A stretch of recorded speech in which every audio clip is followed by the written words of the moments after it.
दोस्तों, लोकसभा चुनावों में जीत के लिए मोदी जी का मुस्लिम विरोधी राग तो और किसी ने सुन लिया था। किस तरीके से वो कह रहे थे कि मुसलमान आपकी जमीन जायदाद, सोना चांदी, मंगलसूत्र सब छीन लेंगे। यही नहीं, वो तमाम तरह के दावे कर रहे थे, लेकिन 2 चरण के बाद उन्हें एहसास हो गया कि उनके इस बयान से जितने मुस्लिम नाराज हैं, उससे ज्यादा हिंदू नाराज हैं। इन अंट शंट बयानों के अलावा 10 साल शासन करने के बाद भी मोदी जी के पास बताने के लिए कुछ बचा नहीं है।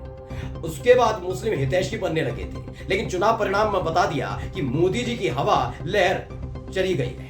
यानी मोदी और शाह की जोड़ी को पूरी तरीके से इस देश की जनता ने खारिज कर दिया। 240 सीटों के साथ बीजेपी जरूर सबसे बड़ी पार्टी है, लेकिन सरकार बनाने के लिए अब उनको ऐसी पार्टियों के सामने झुकना पड़ रहा है, जी हुजूरी करनी पड़ रही है, जो सबको साथ लेकर चलने की बात करते हैं, यानी मुसलमानों को लेकर भी। एक ऐसी ही पार्टी है तेलुगु देशम पार्टी। जी हाँ, टीडीपी के साथ आंध्र प्रदेश के अंदर लोकसभा चुनाव और विधानसभा चुनाव को लेकर बीजेपी का टाई अप। चुनाव जीता, चंद्रबाबू नायडू वहां पे मुख्यमंत्री बनने जा रहे हैं। पूर्ण बहुमत की सरकार उनकी बन चुकी है, बीजेपी की कोई जरूरत नहीं, लेकिन बीजेपी को टीडीपी की जरूरत है। लेकिन इन सब के बीच अब सवाल उठता है कि जहां एक तरफ मोदी, शाह और ये तमाम लोग, हेमंत बिस्व शर्मा जैसे लोग मुस्लिम विरोधी बात कर रहे थे, वहीं आंध्र प्रदेश की तरफ से ऐलान कर दिया गया है कि जिसको साथ रहना रहे, नहीं रहना ना रहे, लेकिन आंध्र प्रदेश में मुस्लिम आरक्षण जारी रहेगा। नमस्कार, मैं हूं प्राज्वल गौतम और आप देख रहे हैं द हिंदुस्तान पोस्ट। इसे कहते हैं सत्ता की मजबूरी, कि आप सत्ता में आने के लिए जिनको कोसा करते हैं, खासकर बीजेपी का जिक्र करेंगे तो मुसलमानों को कोसने में किसी ने कसर नहीं छोड़ी।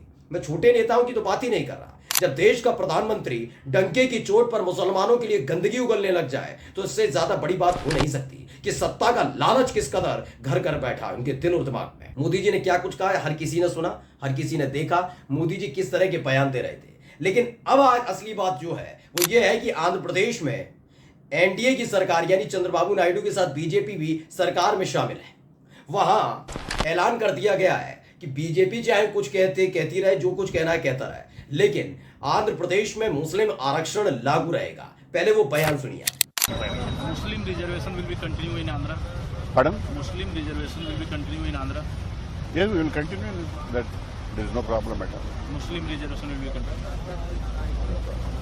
तो लुटेंस मीडिया नाम के ट्विटर हैंडल से ट्वीट किया गया, क्या लिखा, नरेंद्र मोदी को टीडीपी का संदेश, मुस्लिम आरक्षण जारी रहेगा। ये कह दिया गया। इस खबर को भी छापा गया है। खबर क्या है मैं पढ़कर बता देता हूं कि आंध्र प्रदेश में आज तक ने छापा है कि आंध्र प्रदेश में मुस्लिम आरक्षण जारी रहेगा। टीडीपी नेता बोले हां, इसमें कोई दिक्कत नहीं है। खबर क्या है, नई सरकार के गठन के लिए दिल्ली में बैठकों का दौर जारी है। जेडीयू, एलजेपी और टीडीपी संसदीय दल की बैठक खत्म होने के बाद अब एनडीए संसदीय दल की बैठक होनी है।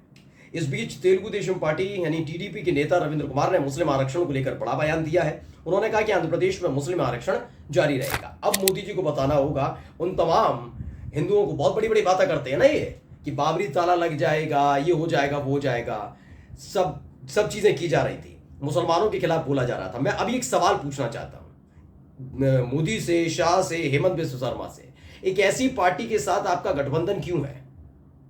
या तो कह दीजिए आप सत्ता के लालची हैं, खोलकर बोलिए हां आप सत्ता के लालची हैं। लालची है ना सत्ता की? अगर सत्ता के लालची नहीं है, हिंदू हितैषी हैं, तो हटिए ना, कहिए नहीं हम नई सरकार बनाना चाहते, टीडीपी के साथ हमें सहयोग नहीं चाहिए। टीडीपी तो खुलकर कह रहे हैं उनके नेता मुस्लिम आरक्षण मिलेगा। मैं बता रहा हूं ना, इनका चाल चरित्र और चेहरा अलग है। ये सिर्फ हिंदुओं को भड़काने का काम करते हैं कि हिंदू मुसलमान आपस में लड़े, सिर्फ ये काम करवा लीजिए इनसे। वरना याद रखिएगा, करिएगा, अलगाववादी होने का दावा किया जाता रहा पीडीपी के लिए। जम्मू कश्मीर में एक बार अपने शासनकाल में सरकार बनाने के लिए इन्होंने पीडीपी के साथ गठबंधन करके सरकार बनाई, पीडीपी के साथ, जिसे आप अलगाववादी कहते रहे। अलगाववादी पार्टी है, उनके नेता अलगाववादी हैं, वो देश विरोधी हैं, देश विरोधी बयान देते हैं। ये बयान पहली बार नहीं था, उससे पहले भी देते रहे। उसके बाद पीडीपी के साथ सरकार बनानी थी, जब फजीयत होती देखी तो पीडीपी के साथ बाहर निकल आए। ऐसे इनके साथ है। मैं पूछ रहा हूं, तेलुगु देशम पार्टी जो मुसलमानों को आरक्षण दे रही है, ऐसी पार्टी के साथ खड़ा रहने का मतलब क्या है?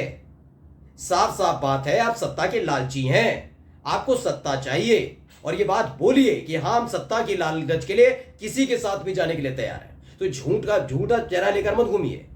आगे क्या है, टीडीपी नेता रविंद्र कुमार से जब सवाल किया गया कि क्या आंध्र प्रदेश में मुस्लिम आरक्षण जारी रहेगा या नहीं, इसका जवाब देते उन्होंने कहा हाँ हम इसे जारी रखेंगे, इसमें कोई समस्या नहीं है। उन्होंने कहा इसमें कोई समस्या नहीं है, यानी कि टीडीपी और बीजेपी की जो सरकार आंध्र प्रदेश में चल रही है, बीजेपी की सरकार आंध्र प्रदेश में जो चलेगी, शुरू होने जा रही है वो मुसलमानों को आरक्षण देगी।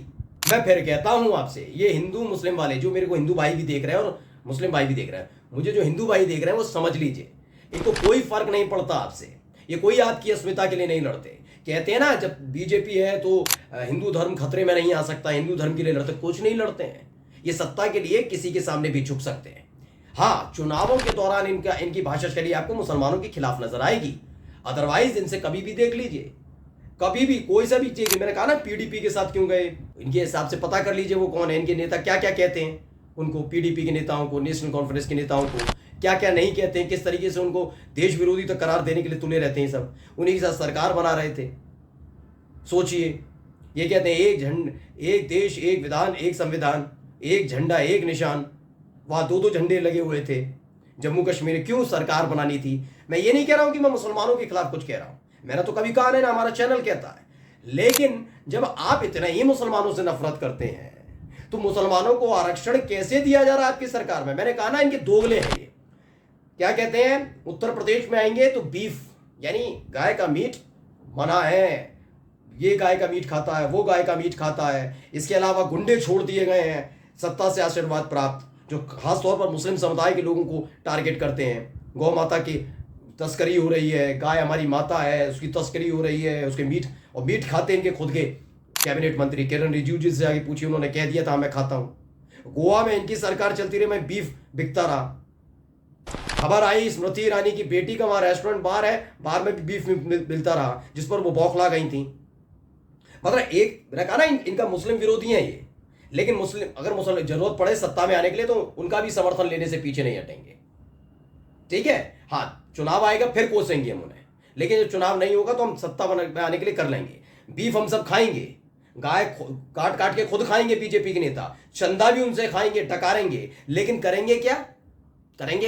चंदा खाएंगे उनसे, सब चीज है। लेकिन मुसलमानों ने अगर गलती से उनके साथ गाय नजर आएगी उन्हें पीटेंगे कूटेंगे।